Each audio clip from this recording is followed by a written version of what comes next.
नमस्कार, JM news मध्ये आपले सहर्ष स्वागत। आपण पाहत आहात JM न्यूज। जाणूया आजच्या ठळक घडामोडी।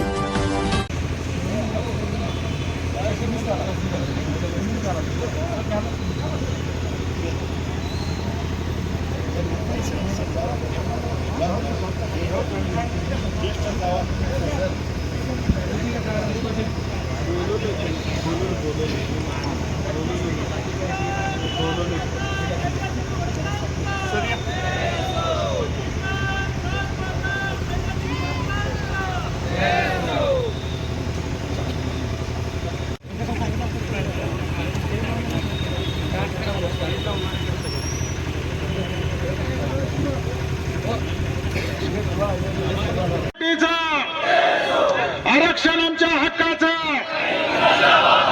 आरक्षण आमच्या हक्काचं। धन्यवाद बंधूंनो। एकच पर्वाने ओबीसी सर्व हा नारा घेऊन आमची ओबीसीची तालुक्यातील टीम गेले 15 दिवस तन मन धन अर्पण करून तालुक्यातील ओबीसी समाजाचं जागृत करण्याचं काम केलेलं आहे आणि त्याला बऱ्या प्रमाणात मोठ्या प्रमाणात प्रतिसाद मिळालेला आहे। तालुक्यातील ओबीसीचे सर्व प्रमुख घटकातील नेते आणि या ठिकाणी ओबीसीचा आधारस्तंभ या ठिकाणी उपस्थित असलेल्या सर्व उपस्थित ओबीसी कार्यकर्त्यांचा मी जत तालुका ओबीसी समाज संघटनेच्या वतीने सहर्ष स्वागत करतो। त्यानंतर या ठिकाणी कुठलाही पक्ष पार्टी न मानता पक्षाचे पादत्राणे बाहेर ठेवून जे नेते एकच पर्व ओबीसी सर्व या छताखाली उपस्थित आहेत त्या सर्व मान्यवर मंडळींचा या ठिकाणी तालुका ओबीसी संघटनेच्या वतीने सहर्ष स्वागत करतो। हा मोर्चा प्रथम मी खुलासा करतो, हा मोर्चा हे आंदोलन कुणाच्याही नेतृत्वाखाली झालेलं नाही, त्यामुळे कुणीही श्रेय लाटण्याचा प्रयत्न करणार नाही आणि करू नये। हा सर्वसामान्य ओबीसी घटकाने एकत्र येऊन उभा केलेला एक लढा आहे आणि त्या लढ्याला आपण सर्वजण जत तालुक्यातील आणि साईडच्या तालुक्यातील सर्व जे कोणी सर्वसामान्य ओबीसी घटक आहेत, ओबीसीवर काम करणारे सर्व प्रतिनिधी आहेत, सर्व नेते स्वयंघोषित ओबीसीचे आहेत किंवा जे कुठल्या पक्षाच्या दावणीला न बांधता ओबीसीच्या नाऱ्याला हाक दिल्यानंतर या ठिकाणी उपस्थित आहेत त्या सर्वांचं मी मनापासून सहर्ष स्वागत करतो आणि त्यांना विनम्रपणे हात जोडून नमस्कार करतो। मित्रांनो, या ठिकाणी गेल्या 3-4 महिन्यापासून राज्य लेवलला जे आंदोलन उभं राहिलं आहे मराठा समाजाच्या विरोधात ओबीसी समाज हा असं चित्र निर्माण करण्यात येत आहे की तर कोण कुणाच्या विरोधात नाही आणि कोण कुणाच्या समर्थनात नाही। आम्ही फक्त या ठिकाणी जमलो आहे हे आम्हाला घटनेनं आणि विश्वरत्न बाबासाहेब आंबेडकरांनी तळागाळातील लोकांना संरक्षण मिळावं म्हणून दिलेलं आरक्षण, त्या आरक्षणाच्या कोट्यामध्ये प्रस्थापित लोकांनी आपण येण्याचा प्रयत्न करू नये किंवा शासनाने त्यांना त्या ठिकाणी सामील करू नये, यासाठी आपला आरक्षणाचा जो हक्क आहे तो अबाधित राहावा या संदर्भात लोकजागृती करून या कार्यक्रमाचं आयोजन केलेलं आहे। सगळ्यात महत्वाचा विषय, सर्व समाज घटक या ठिकाणी आपण मागासलेले आहोत असं ज्यांना वाटतंय ते सर्वसामान्य घटक या ठिकाणी उपस्थित आहेत, त्या सर्वांना धन्यवाद देतो। तसेच या ठिकाणी प्रामुख्यानं जे नेते मंडळी आलेले आहेत त्यांना हे सकल ओबीसी समाजाच्या वतीने धन्यवाद देतो। या ठिकाणी या कार्यक्रमाचं आयोजन करत असताना कुठलाही राजकीय फंड, कुठल्या नेत्यांचे पैसे अशा कुठली यंत्रणा न वापरता जमेल ते स्वतःच्या खर्चाने आलेले सर्व बांधव हे या मोर्चाचं सर्वात मोठं उदाहरण आहे। असे सर्वसामान्य माणसं ओबीसी समाजातील सर्व घटक जागृतपणे या मोर्चासाठी मेळाव्यासाठी उपस्थित आहेत। अशीच आत्मीयता सर्वांनी यानंतर ओबीसीच्या हक्काला होत देऊन हजर राहावं आणि या ठिकाणी आता प्रमुख वक्ते बोलणार आहेत। सर्व जे नियोजित कार्यक्रम आहे त्यानुसार हा कार्यक्रम होईल। कोणी त्यात राखोळी सोडून बोलण्याचा किंवा हट्ट धरणे अशी मी सर्वांना विनंती करतो। आणि यानंतर ओबीसीचे तालुक्याचे नेते व जिल्ह्याचे सचिव सलीमभाई गवंडे यांना मी विनंती करतो त्यांनी मार्गदर्शन करावं. आजच्या या कार्यक्रमाचे प्रमुख वक्ते माननीय प्राध्यापक सुकुमार कांबळे साहेब यांचं मी स्वागत करतो. आज या ठिकाणी आपण सर्व बांधव आलात, तुमचं सर्वांचं स्वागत करतो. मित्रांनो, सध्या महाराष्ट्रामध्ये आरक्षणाचं फार मोठं लोट चालू आहे. या आरक्षणाच्या लोटमध्ये भारताचे शिल्पकार माननीय डॉक्टर बाबासाहेब आंबेडकर यांनी जी घटना लिहिली, त्या घटनेमध्ये ओबीसीला जे आरक्षण दिलेलं आहे ते आरक्षण काढू पाहतात. आमचं म्हणणं आम्ही कुणाला आरक्षण देऊ नका असं आमचं म्हणणं नाही, परंतु आमच्या ओबीसी समाजातल्या जे डॉक्टर बाबासाहेब आंबेडकरांनी आम्हाला घटनेनं जे आरक्षण दिलेलं आहे त्या आरक्षणाला धक्का न लावता तुम्हाला काय द्यायचं आहे ते द्या. ओबीसी आरक्षणाचा थोडा सुद्धा भाग त्याच्यातनं कमी न करता त्यांना आरक्षण द्यावं अशी मी शासनाला आपल्या ओबीसी सकल समाजाच्या तर्फे विनंती करतो. बांधवांनो, सध्या परिस्थितीमध्ये आपल्याला जे आरक्षण मिळतंय ते सुद्धा आरक्षण काही लोकांपर्यंत पोहोचतंय, काही लोकांपर्यंत पोहोचत नाही अशी परिस्थिती आहे. आज आपल्या मुलांना शिक्षणासाठी म्हणा किंवा इतर कुठल्याही क्षेत्रामध्ये म्हणा आरक्षणच्या संदर्भामध्ये अलीकडं ओबीसीला एक वेगळ्या भावनेनं बघितलं जात आहे. तर माझी शासनाला विनंती आहे की आमच्या ओबीसीच्या आरक्षणाला धक्का न लावता शासनानं काय निर्णय घ्यावा. ज्यांना कोणाला आरक्षण द्यायचं आहे तो सुद्धा आरक्षण देताना त्यांना घटनेनं किंवा सुप्रीम कोर्टानं हायकोर्टानं स्वीकारावा असं त्यांना आरक्षण द्यावं, परंतु आमच्या आरक्षणाला धक्का लावू नये. एवढे बोलून मी माझे भाषण थांबवतो. ओबीसीतील सर्व घटक यांचं मनापासून स्वागत करतो. कारण आपल्या आरक्षणाला धोका निर्माण झाल्यानंतर आपले जे महाराष्ट्र लेवलला जे नेते मंडळी ओबीसी आरक्षणासाठी प्रयत्न करत आहेत त्यांना निदान आपण अंतःकरणातून पाठिंबा तर देण्याच्या हेतूनं हा मोर्चा आयोजित केलेला आहे. कारण काही घटक पक्ष कारण नसताना जे घटनेनं आपल्याला आरक्षण मिळालेलं आहे त्या घटनेतच घाला घालण्याचं काम करत आहेत आणि त्याचा निषेध आपण सर्व बांधवांनी नोंदवावा एवढी मी आपणाला कळकळीची विनंती करतो. कारण जर ह्या आरक्षणामध्ये इतर समाजातील लोक जर घुसले तर आपल्या महाराष्ट्रामध्ये 27 जाते आणि त्याची लोकसंख्या सरकारच्या अहवालानुसार 52% आहे. परंतु माझ्या मतानुसार 300 ते 370 जाती या ओबीसी घटकामध्ये आहेत. त्यामुळं त्याची संख्या जवळजवळ 60च्या आसपास होते, 60%च्या आसपास. याची आमची जातवार जनगणना होऊन या लोकांची कोणाची संख्या किती आहे हे ठरवलं जावं आणि त्यानंतर त्याला जर फेर आरक्षण करायचं असेल तर त्याला करायला हरकत नाही. परंतु तसं न करता व दंडीलशाही दबडीशाही दाखवून हे आपला गरीब समाजाच्या मुलांचा अन्नातील घास तोंडातील घास काढून घेण्याचं काम चालू आहे. त्यासाठी आपण सर्वांनी आमच्या आव्हानाला आपण प्रतिसाद दिला त्यासाठी मी पहिल्यांदा आपले सर्वांचे आभार मानतो आणि मी माझं छोटंसं भाषण थांबवतो.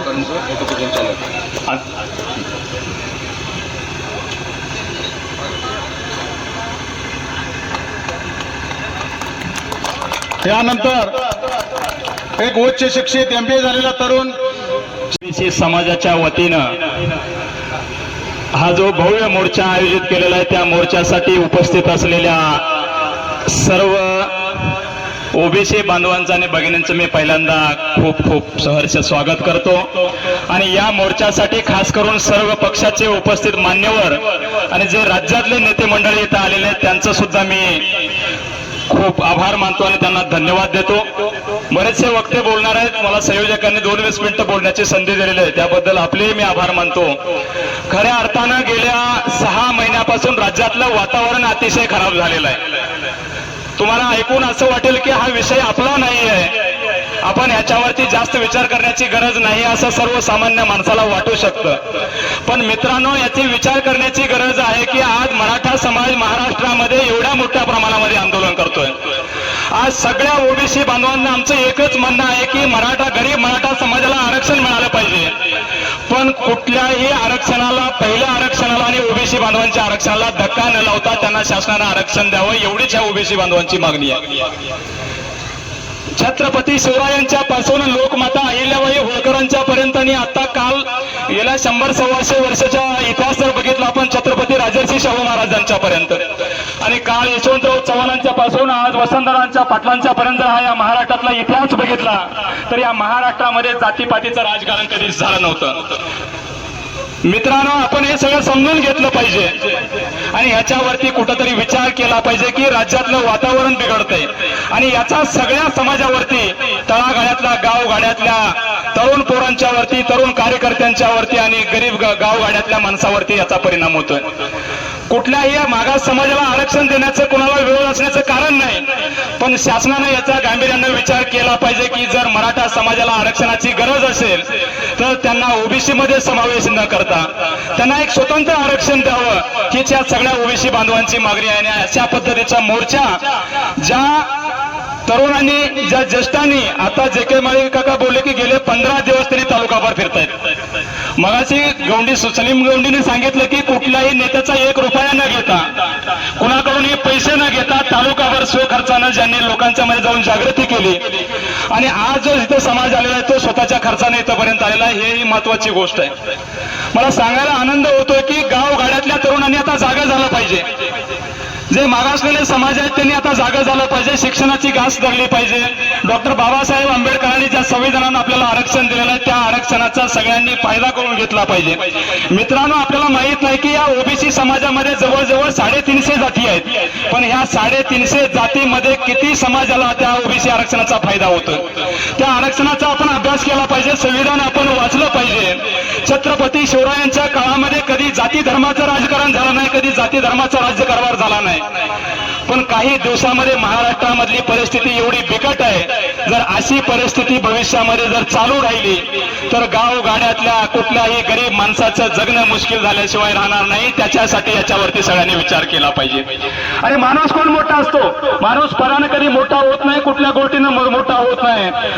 आदमी जो कद से नहीं बड़ा होता, जो पद से नहीं बड़ा होता. आदमी कद से नहीं बड़ा होता, जो पद से नहीं बड़ा होता. जो आदमी दूसरों के मुसीबतों में खड़ा होता है वो सबसे बड़ा होता है, वो सबसे बड़ा होता है. जिथं जिथं ज्या ज्या आपल्या बांधवांना अडचण असेल त्या त्या ठिकाणी आपण ठामपणाने त्याच्या पाठीशी उभं राहण्याची भूमिका ओबीसी बांधवांनी घेतली पाहिजे. हा फक्त आरक्षणाचा विषय नाही आहे, आरक्षणाच्या पलीकडे जाऊन आपण उद्योग व्यवसायाकडे सुद्धा या तरुणांनी आता बघितलं पाहिजे. याच्यासाठी एखादी चळवळ उभी केली पाहिजे. जोपर्यंत समाज साक्षर होत नाही आणि जोपर्यंत तो आर्थिक साक्षर होत नाही, आर्थिक सक्षम होत नाही, तोपर्यंत त्या समाजाची प्रगती होऊ शकत नाही. मी सगळ्या तरुणांना एवढंच सांगेल, या मोर्चाच्या निमित्तानं गावगाड्यातल्या सगळ्या तरुणांच्या मध्ये एक विश्वास जागवण्याचं काम होतं, त्यांना एक उमेद निर्माण होण्याचं काम याच्या माध्यमातून तयार होतं. एक हिंदीमध्ये म्हण आहे की मंजिलें उन्हीं को मिलती है, मंजिलें उन्हीं को मिलती है जिनके सपनों में जान होती है. सिर्फ पंख होने से कुछ नहीं होता, उड़ान तो हौसलों से होते हैं, उड़ान तो हौसलों से होते हैं. अशाच पद्धतीने आपण सर्वांनी एकजूट राहावं अशी मी आपल्याला विनंती करतो. आपण इथं सर्वजण आलात त्याबद्दल जत तालुका ओबीसी समाज संघटनेच्या वतीनं आपलं पुनश्च एकदा आभार मानतो. जय हिंद, जय महाराष्ट्र. धन्यवाद.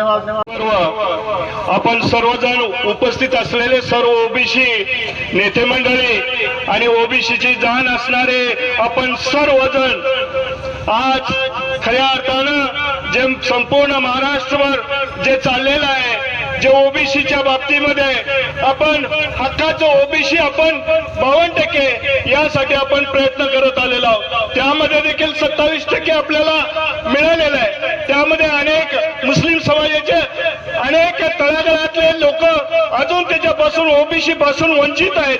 आज अशी परिस्थिती निर्माण झालेली आहे की हक्काचं ओबीसी कुठेतरी आपल्याकडून काढलं जाते का, अशा प्रकारचं एक वातावरण आज निर्माण झालेलं आहे.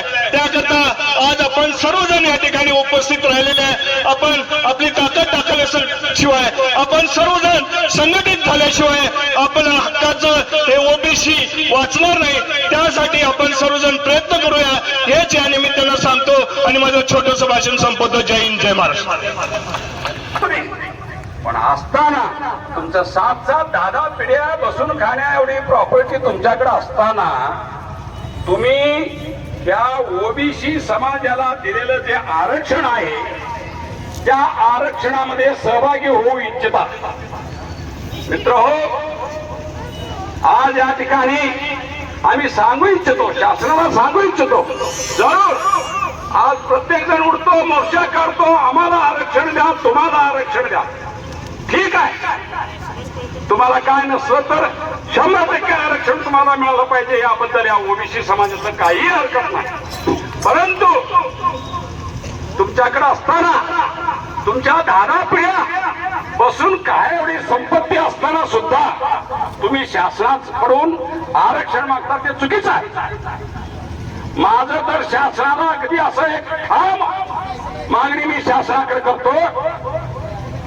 या शासनानं या भारत असा देश आहे की विविध रंगी, विविध गुणी, विविध संस्कृती असलेला देश आहे. जर करता तुम्हाला या सगळ्या समाजाला किती 56 किती समाज आहेत त्या सगळ्या समाजाला या देशामध्ये व्यवस्थित नांदू द्यायचं असेल तर तुम्ही अगोदर जात निहाय जनगणना केली पाहिजे. ही माझी पहिली मागणी आहे. जात निहाय जनगणना झाली तर या समाजाला जात निहाय त्या सगळं आर्थिक, शैक्षणिक, राजकीय असं सगळं तुम्ही आरक्षण द्या, कबूल करतो आम्ही. परंतु आज पिढ्यान खुर्च्याला चिटकून बसलेला आहात. राजकीय आरक्षण नसताना तुमच्याकडे सत्ता, पैसा, पैसा, सत्ता अशी ही चक्र चालू झालेलं आहे. हे चक्र बंद झालं पाहिजे आणि आमच्या ओबीसी समाजाला जात गणना आणि दुसरा एक पर्याय मी सांगतो या ठिकाणी, आर्थिक जो दुर्बल आहे त्याला आरक्षण द्यायला काय हरकत नाही आमची. परंतु ज्यांच्याकडे पैसा आहे, आम्हा पैसा आहे, ज्यांच्याकडे सत्ता आहे अशा लोकांना परत तुम्ही या सत्तेच्या त्या पैशाच्या जोरावर भले भले मोठमोठे मोर्चे काढायचं, शासनावर दबाव आणायचं, ठीक आहे, आणू शकता तुम्ही. मी काय त्याच्याबद्दल अजिबात तुम्हाला बोलू शकत नाही. परंतु तुमच्या लोकसंख्येच्या प्रमाणात तुम्ही मागा, आमचं काय म्हणणं नाही. एवढंच या ठिकाणी मी आता बरेच नेते मंडळी बोलणार आहेत. मित्र हो, आज ओबीसी समाज सगळे एकत्र, अजून मी माझ्या म्हणण्याप्रमाणे इथं समाज आलेला नाही. काय लोकांना एक सवय लागलेली आहे, या मनुष्याला म्हटलं तर गाडीला पैसा, परंतु ते बाजूला सोडा. थोडं आमच्या हक्कासाठी आम्ही इथं येणार आहोत, सगळेजण यायला पाहिजे. गावात प्रत्येक गावात एक एक गाडी, 10 लोक जरी आले असतील तर आज हे ग्राउंड बसायला जागा पुरली नसते. परंतु अशाच ह्या जे नियोजन केलेलं आहे या लोकांनी त्या ओबीसी मोर्चासाठी आणि ओबीसीच्या आरक्षणासाठी आम्हाला मराठा आरक्षण द्यायला आमचा अजिबात विरोध नाही. परंतु काय मराठ्याला आरक्षण द्या, परंतु आमचं हिसकावून त्याला देऊ नका, एवढं आमचं म्हणणं. आणि त्याला आम्ही टिकणारं आरक्षण द्या. 2 शब्दात भूमिका मांडण्याची संधी दिली, त्यामुळे इथे असणारे ओबीसी समाजाचे सर्व निर्णय असतील. परंतु आवर्जून प्रामुख्याने उल्लेख मला करावा असं वाटतो, तो धनगर समाजाचा उल्लेख मी प्रामुख्याने करतो. कारण धचा रथ फक्त ध करायला आम्हाला 75 वर्ष गेली. 75 वर्षामध्ये या शासनानं आम्हाला आतापर्यंत कोणत्याही शासनाला आरक्षण दिलं नाही. त्यामुळे या मराठा समाज असेल यांना जर आरक्षण द्यायला जर वेळ आली शासनाची, तर शासनानं फक्त लक्षात ठेवावं किती वर्ष हा लढा चालू ठेवावा लागेल. शासन फक्त आम्हाला जातीय तेढ निर्माण करत आहे. आज लक्ष्मण सारख्या हक्क्यासारख्या शिवसेनेच्या आमच्या तिथल्या नेत्यांना या आयोगानं दडपण वाटलं, त्याच्यामुळे या लक्ष्मण हक्क्यासारखी राजीनामा दिला. त्यामुळं शासन कर्मचारीचं धोरण हे प्रत्येक समाजावर जाहीर करत आहे. त्यामुळे सर्व ओबीसी समाजानं जागृत व्हावं. आता डोंबर सरांची भूमिका मांडली की इथून पुढच्या काळामध्ये ओबीसी समाजाने जर निवडणूक हाती घेतली तर त्याचे परिणाम काय असतील. फक्त मी एवढं सांगितो, जर ते राखी उठल्यानंतर पहिल्यांदा ज्यावेळेस ओपन झाला मतदारसंघ, त्याचं आम्ही त्याच वेळी मान्य प्रकाश अण्णा शेंडगेंच्या रूपानं मतदान करून आम्ही दाखवून दिलेलं आहे. परत एकदा जर अशी वेळ आली तर सर्व ओबीसी समाज एकत्र येईल आणि त्याचं उत्तर निश्चित देईल. यामुळे यानंतर आपले प्रकाश अण्णा असतील, आमचे संजय विभूती साहेब असतील, आम्ही नेते बोलणार आहे. त्यामुळे जास्त वेळ घेत नाही, इथेच थांबतो. जय हिंद, जय महाराष्ट्र. मानवाने आपल्या संघर्ष केला अशा सर्व महापुरुषांना महामानवांना अभिवादन करून महाराष्ट्रातील सध्या चालू असलेल्या परिस्थितीच्या अनुषंगानं आज जत तालुका सकल ओबीसी समाजाच्या वतीनं आयोजित केलेल्या ओबीसी समाजाच्या हक्क अधिकाराच्या मोर्चासाठी उपस्थित असलेले तालुक्यातील सर्वच मान्यवर मंडळी, सर्व ओबीसी बांधव आणि उपस्थित असलेले आपले मार्गदर्शक लिंगे सर असतील आणि सुकुमार कांबळे सर असतील. खऱ्या अर्थानं महाराष्ट्रातलं आजचं समाज जीवन पूर्ण बिघडत चाललेलं आहे. आणि आताच माझे मित्र बंडू डोंबाळे साहेबांनी म्हणलं की इथल्या मराठा नेत्यांना सुद्धा ओबीसी समाजानं मतं दिलेले. पण माझं या व्यासपीठावरून, या विचारपीठावरून इथल्या ज्यांनी ओबीसीची मतं घेऊन वर्षानुवर्ष सत्ता मिळवली, सत्तेच्या माध्यमातून आपला आणि आपल्या परिवाराचा उद्धार केला, तर या आज चालू असलेल्या महाराष्ट्राच्या घडामोडीवर इथल्या लोकप्रतिनिधीने, आमदार असतील, खासदार असतील, त्यांनी त्यांची ओबीसी आरक्षणाची भूमिका एकदा जाहीर केली पाहिजे. कारण एकीकडे राज्यातल्या मंत्रालयात महाराष्ट्रातले अनेक आमदार जाऊन या शेतकऱ्यांवरती दबाव आणत आहेत, झुंडशाहीनं संविधानाला बाधा निर्माण करण्याचं काम करत आहेत. तिथल्या ओबीसी समाजाचं एकच म्हणणं आहे, कुणालाही आरक्षण द्या, फक्त ओबीसी समाजाच्या आरक्षणाला धक्का न लावता आरक्षण द्या. कारण डॉक्टर बाबासाहेब आंबेडकरांनी या इथल्या ओबीसी समाजाला आरक्षण देताना पाठीमागील हजारो वर्षाचा अभ्यास करून इथलं कसं गुलाम केलं जातं आणि या गुलामाला गुलामीतून मुक्त करण्यासाठी आणि मुख्य प्रवाहात येण्यासाठी आरक्षणाच्या माध्यमातून या समाजाला संविधानातून घटनात्मक आरक्षण दिलेलं आहे. म्हणून या घटनात्मक आरक्षणाला धक्का न लागता इथल्या शासनानं इतर समाजाला आरक्षण द्यावं आणि ओबीसी आरक्षण धक्का न लावू द्यावा आणि आमच्याच मतावरती आमदार केले, खासदार केले, मंत्रीपद मिळवणाऱ्या प्रस्थापित मंडळींनी ओबीसी आरक्षणाबद्दलची भूमिकाही जाहीर करावी असं आवाहन करतो आणि या ठिकाणी थांबतो. जय हिंद, जय भारत, जय ओबीसी. मिळते तुम्ही एका बाजूला मोर्चा करताय आणि दुसऱ्या बाजूला प्रमाणपत्र वाटपाचं काम जे आहे ते खिरापत वाटल्याप्रमाणे सुरू आहे. अण्णा बरोबर आहे की चूक आहे? म्हणजे तुम्हाला कात्रजचा रस्ता या ठिकाणी दाखवला जातोय आणि त्या कात्रजच्या बोगद्यामध्ये तुम्ही अडकलाय. 2024च्या निवडणुका होईस तोपर्यंत हे सातत्यानं सांगत राहतील, बोलत राहतील, आम्हाला ओबीसीचं आरक्षण द्या, ओबीसीचं आरक्षण द्या, आणि तोपर्यंत सगळ्यांना कुणबीची प्रमाणपत्र जे आहेत ते वाटवून टाकली जातील. तुमचं सरपंच पदी जाईल, पंचायत समितीचं सदस्यपद जाईल, सभापती पद जाईल, जिल्हा परिषद सदस्यपद जाईल, अध्यक्षपद जाईल, सगळं जाईल. नगरपालिकेचं नगराध्यक्ष पद जाईल, महापालिकेचं महापौर पद देखील जाईल. अशा पद्धतीचा ज्याला करेक्ट कार्यक्रम म्हणतात तो सुरू आहे आणि तुम्ही मात्र गाफील आहात. आज या ठिकाणी आपले नेते आदरणीय प्रकाश अण्णा शेंडगे उपस्थित आहेत. अण्णांचं कौतुक मी यासाठी करतोय की या देशामध्ये अण्णांच्या अगोदर ओबीसीच्या प्रश्नावरती एकच राजीनामा झाला होता.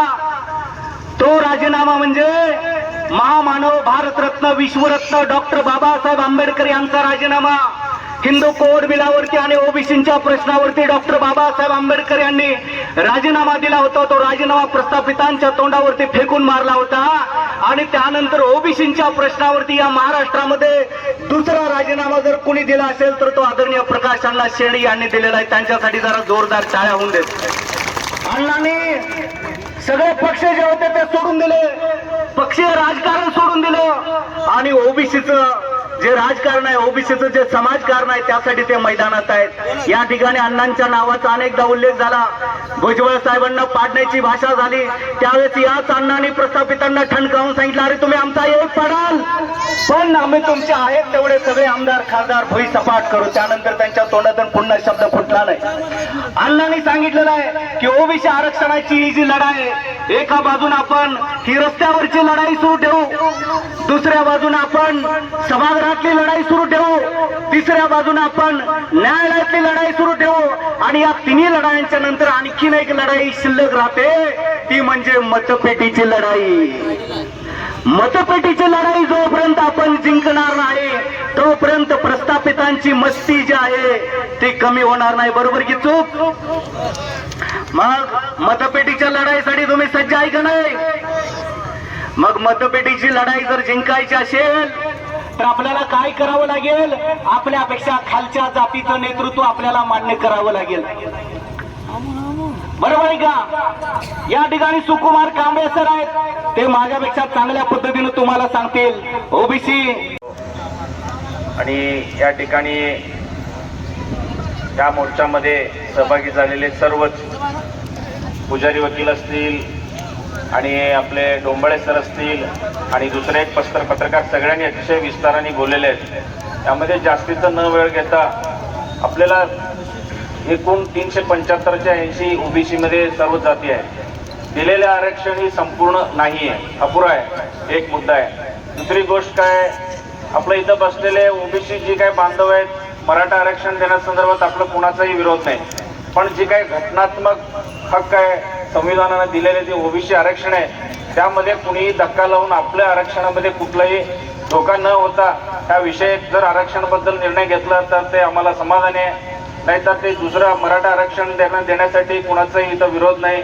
ते ज्युडिशियल अधिकार आहे, ते शासनाने योग्य रीतीनं घ्यावं. आणि प्रथम या ठिकाणी सर्व जमलेल्यांचे आवाज, सर्व जत तालुक्यातील ओबीसींचा आवाज शासनापर्यंत पोहोचवण्यासाठी आपण सर्व एकसंघ आहे. आपल्या जी काय ओबीसी घटक पोट जाती आहे ना सर्व इथं जमलेलं आहे. सगळ्यांचं परत एकदा इथं संजय कांबळे साहेब म्हटल्यासारखं पहिल्यांदा सर्व पदाधिकारी असतील, सर्व जातीय लोक इथं लढाईसाठी उपस्थित राहिले त्याबद्दल परत एकदा त्यांचा धन्यवाद सांगतो. आणि वेळ खूप झालेला आहे, इथंच थांबतो. जय हिंद, जय महाराष्ट्र. संपवतो. जत तालुका सकल ओबीसी समाजाच्या वतीनं आज मोर्चाला उपस्थित जत तालुक्यातील सर्व ओबीसी बांधवांनो, आता आरक्षण कुणाला कसं मिळतंय, आपल्या काय अडचणी आहेत आता बऱ्याच वक्त्यांनी सांगितलंय, मी काय आरक्षणावर बोलणार नाही. पण जत तालुक्यातल्या ओबीसी समाजाच्या नेत्यांना आणि ओबीसी समाजाच्या कार्यकर्त्यांना आणि जनतेला माझी विनंती आहे, तुम्ही एकट्यानं न लढता एकीनं लढला तर तुमचं हे सरळ आहे. आणि तुम्ही एकीनं नाही लढला तर स्टेजवर मोठं हाणून काहीच होणार नाही. जनतेचा उठाव झाल्याशिवाय आपले प्रश्न सुटत नाहीत. मराठा आंदोलनाला महत्व का आलं, मराठ्याचा प्रश्न सुटाय का लागलं, तर त्यांची बांधवांनो एकी आहे. रात्री 3 सभा होतात, लाखोंच्या सभा होतात. सरकार लोकांना घाबरतं, लक्षात ठेवा. तुमच्या एका माणसाला घाबरत नसतं. त्यासाठी महाराष्ट्र राज्यातल्या ओबीसी समाजानं आपल्या हक्कासाठी एकत्र आलं पाहिजे. आणि विशेष मध्ये मी रमेश पाटील साहेब जत तालुक्यातल्या ओबीसी समाजाला विनंती करतो, तुम्ही झेडपी, पंचायत समिती, मार्केट कमिटी, बँकेसाठी या ओबीसी समाजाचा विश्वासघात करू नका. तुम्हाला ओबीसी समाजात जर खरं हित पाहिजे असेल तर तुम्ही विचाराने एकत्र या. जत तालुक्यातला ओबीसी म्हणेल ते होईल. मी एवढं सांगतो, जो ओबीसी के बात करेगा वही देश पे राज करेगा. आणि हे तालुक्यातनं सुरुवात करायची असेल तर तुम्ही आम्ही विचाराने एकत्र आलो पाहिजे. तुमच्या आमच्या मनातली हाडी संपली पाहिजे, तर खूप काय होईल. कारण पुढे अजून बरेच लोक बोलणार आहेत, मी काही जास्त बोलणार नाही. मला संयोजकांना बोलण्याची संधी दिली त्यामुळे संयोजकाचा आभार मानतो. आणि सरदार पाटील माझे 2 शब्द थांबवतो. जय हिंद, जय ओबीसी. धन्यवाद सर. यानंतर मी जगन्नाथ माळेसाहेब करायचं आहे. हे एवढं मोठं षडयंत्र आहे मित्रांनो, ते ओळखलं पाहिजे आणि वेळेस आपण सावध झालं पाहिजे आणि संघर्षाला तयार झालं पाहिजे. आणि तरच आरक्षण वाचल. एकटा छगन भुजबळ, एकटा प्रकाश अण्णा, एकटा कुणीही नेता हे आरक्षण वाचवू शकणार नाही. कारण दादागिरीची भाषा ही महाराष्ट्रात सुरू आहे. दादागिरीला उत्तर हे दादागिरीने द्यावं लागेल, तरच आपल्याला न्याय मिळेल. एवढीच भूमिका मांडताना थांबतो. जय हिंद, जय ओबीसी.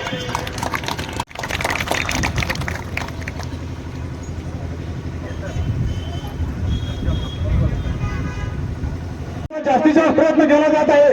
हे एसटी मध्ये यांचं आरक्षण आहे, हे माझे कोणी समाजाचे लोक आहेत, त्यांची अवस्था बघा. आणि यांचे दाखल्याचे नोंदी कुठेही मिळत नाहीत. माझा या प्रमुख पाहुण्यांना ज्या या प्रकारे काम करणाऱ्या सर्व बंधूंना विनंती आहे की आमच्या नोंदीसाठी काय करावं लागतंय, कुठं नोंदी हुडकावं लागते किंवा काय दुसरा मार्ग करावा लागतोय, यावर सगळ्यांनी काम करण्याची गरज आहे. आणि माझ्या कोळी समाजातील किंवा नंदीवाडी समाजातील असे जे काही घटक आहेत त्यांच्या नोंदी नाहीत, शिक्षण नाही, शिक्षणापासून वंचित असलेल्या लोकांच्या दाखल्यासाठी काय करायला लागते आणि यांच्यासाठी आपल्याला जर ओबीसी समाजाला एकत्र येऊन कुठे मुंबईमधून धडक द्यावी लागत असेल, जिल्हाधिकाऱ्यांच्या ऑफिसमध्ये जायला लागत असेल तर यांच्या सह आपण जायला तयार राहूया आणि यांच्या दाखल्यासाठी काम करूया. तिथून पुढच्या काळात सर्व ओबीसींना न्याय देण्यासाठी काम करूया. साहेब तुम्ही आम्हाला मार्गदर्शन करा त्यांना दाखले मिळण्यासाठी. धन्यवाद.